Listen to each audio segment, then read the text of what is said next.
एक चुनाव विषय पर व्यापारी सम्मेलन आयोजित हुआ, जिसमें मुख्य अतिथि के रूप में प्रदेश संयोजक आर्थिक प्रकोष्ठ व पूर्व प्रदेश उपाध्यक्ष सुधीर एस हलवासिया शामिल हुए।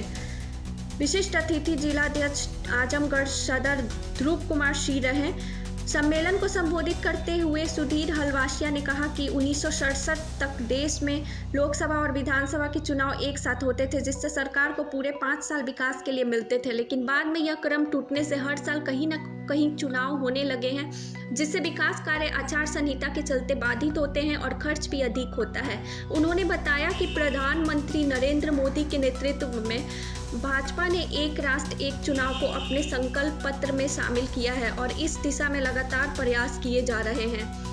कार्यक्रम की अध्यक्षता सुदर्शन दास अग्रवाल ने की और संचालन विनय प्रकाश गुप्ता ने किया। इस अवसर पर व्यापारी वर्ग से बड़ी संख्या में लोग मौजूद रहे।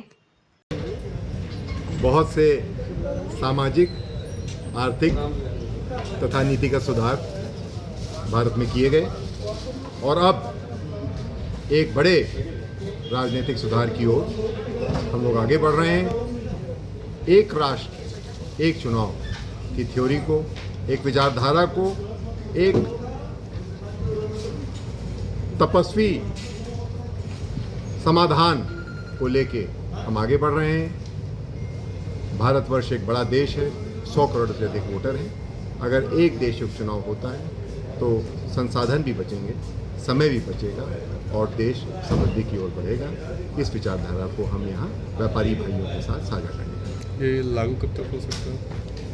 लागू होने के लिए आदरणीय योगी जी ने 2034 से लागू करने का रोड मैप रखा है। बाकी ये संसद को पास करना है, लागू करना है। मैं समझता हूँ कि 2034 का टारगेट उपलब्ध लग रहा है, अचीवेबल। जनता को ये चीज़ कब तक समझ में आएगी कि जब फायदा क्या होगा?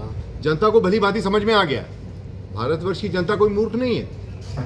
अपने किसी न किसी फायदे की वजह से पूर्व सरकारों ने समय से पहले सरकारें गिरा दी, अलग अलग चुनाव कराने शुरू कर दिए। शायद या तो उनको इतनी सूझबूझ की कमी रही होगी या वो समझ ही नहीं पाए कि आगे जैसे जैसे वोटर बढ़ रहे हैं, जैसे जैसे चुनाव बढ़ रहा है, अगर बड़े बड़े चुनाव होंगे, बार बार चुनाव होंगे, बहुत कम समय के बीच अंतराल में बार बार चुनाव होंगे तो देश का कितना नुकसान होगा। आज लेकिन जनता इस चीज़ को समझ रही है। मैं समझता हूँ कि एक आंदोलन का रूप ये विचार ले रहा है और चाहे व्यापारी हों, चाहे महिलाएं हों, चाहे वकील हों, चाहे युवा हों, सभी आगे बढ़ के कह रहे हैं कि हमको एक देश एक चुनाव चाहिए।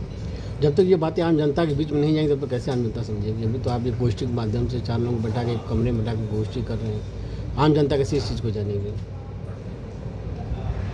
ये गोष्ठी जो की जा रही है, ये एक गोष्ठी है, लेकिन ऐसी हजारों गोष्ठियाँ प्रदेश में हो रही हैं। जब भी कोई विचार आता है, पहले उस पर चर्चा होती है। जब चर्चा होती है, लोगों के गले बात उतरती है, उसके बाद वो विचार और बढ़ता है, जगह जगह घर घर अपना स्थान बनाता है। इसी दृष्टि से प्रजातांत्रिक प्रणाली में यही तरीका है, किसी के मुंह में ज़बरदस्ती कुछ ठूसा नहीं जा सकता।